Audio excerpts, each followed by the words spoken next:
لوگ کہتے ہیں کہ الو آ گیا، اور جہاں الو ہوتا ہے وہاں اجاڑ ہوتا ہے. یہ بربادی کی علامت ہے. الو استعارہ بنا لیا بربادی کا، اور یہ ہمارا خود ساختہ ایک تصور ہے کہ جس جگہ پہ الو بولیں، الو بیٹھیں تو وہاں بربادی آ جاتی ہے. عجیب فلسفہ گھڑ لیا. الو کے بولنے سے بربادی کیسے آئے گی؟ اور اندر کا نفس الو بن گیا تو پھر بربادی آئے گی. اس کو دیکھو کہ وہ خراب تو نہیں ہو گیا. میں کہتا ہوں ایک گھر میں صبح کا آغاز سجدوں سے ہوتا ہے، پھر سورہ یاسین کی تلاوت کی جاتی ہے. سارا دن گھر کے اندر محبت، چاشنی اور پیار سے افراد خانہ کا وقت گزرتا ہے. کمائی کر کے لانے والا گھر کا کفیل رزق حلال لا کے اپنے بچوں کو کھلاتا ہے. نظر کی پاکیزگی اور خیالوں کی طہارت کا ساما ہوتا ہے. شام کو سورہ واقعہ پڑھی جاتی ہے، سونے سے قبل سورہ ملک کی تلاوت ہوتی ہے. دہلیز پہ آنے والے سائل کو جھڑکا نہیں جاتا، مہمان کی عزت کی جاتی ہے، تکریم دی جاتی ہے. گھر کو صاف ستھرا رکھا جاتا ہے. قرآن کی تلاوت کی مہک پھیلی ہوتی ہے گھر میں.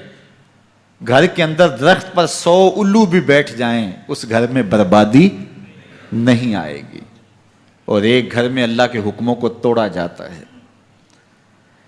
افراد خانہ ایک دوسرے کو گالم گلوچ کرتے ہیں.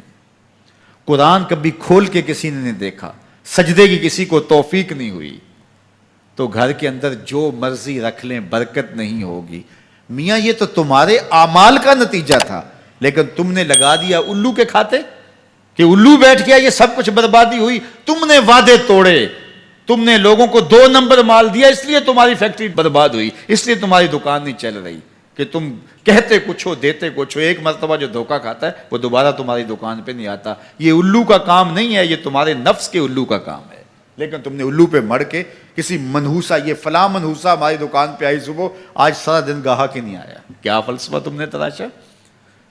تو فرمایا ولا ہامہ، الو بھی کوئی چیز نہیں. ولا سفرا، اور نہ ہی سفر کا مہینہ کوئی چیز ہے کہ آپ سفر کے مہینے کے نام لگا کر کے کسی چیز کا انکار کر دیں. یہ اللہ کی طرف سے ہے جو تمہیں نصیب ہوتا ہے. وَإِن يَمْسَسْكَ اللَّهُ بِضُرٍّ فَلَا كَاشِفَ لَهُ إِلَّا هُوَ. اللہ تعالیٰ تمہیں کوئی نقصان پہنچانا چاہے تو کوئی اس نقصان کو دور نہیں کر سکتا سوائے اللہ کے. اور اگر اللہ تمہیں کوئی بھلائی دینا چاہے، تمہیں بہتری عطا کرنا چاہے، فَلَا رَادَّ لِفَضْلِهِ، اللہ کے فضل کو کوئی واپس بھی نہیں کر سکتا، لٹا بھی نہیں سکتا. اللہ کے فضل کو کوئی ٹال بھی نہیں سکتا. سارا زمانہ لگ جائے کسی شخص کو نقصان پہنچانے کے لیے، لیکن اللہ کی نصرت اسے نصیب ہو، کوئی بال بھی بیکا نہیں کر سکتا. سارا زمانہ کسی کو فائدہ دینے میں لگا رہے، لیکن اللہ نہ چاہے تو ایک ذرے کا فائدہ بھی نہیں پہنچا سکتے. ایسا ہوتا ہے نا کہ مریض بہت دولت مند ہے اور اعلیٰ سے اعلیٰ علاج گاہ میں اس کو پہنچا دیا گیا. ہر وقت 5-6 ڈاکٹر اوپر کھڑے ہیں، ایک ایک سانس کو کنٹرول کرنے کی کوشش کرتے ہیں.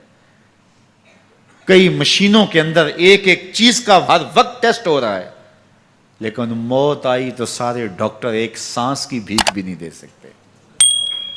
اور دوسرا بیمار پڑا ہے، ہاسپٹل والوں نے بھی جواب دے دیا، اس غریب کو کسی پرواہ نہیں کی ہے، اس کو باہر جھاڑے میں پھینک دیا. میرا مالک شفا دینا چاہے تو اسے عطا کر دے. شفا اللہ کے پاس ہے، موت اللہ کے پاس ہے، زندگی اللہ کے پاس ہے، خیر اللہ کے پاس ہے. وہ جس کو جو چاہے عطا کرے. اپنے عقیدوں کو مضبوط کرو، اللہ پر توکل کرو، اللہ پر بھروسہ کرو. وہ چاہے تو ہوتا ہے، وہ نہ چاہے تو کچھ نہیں ہوتا. اس کے چاہنے سے ہے اور اس کے نہ چاہنے سے نہیں ہے.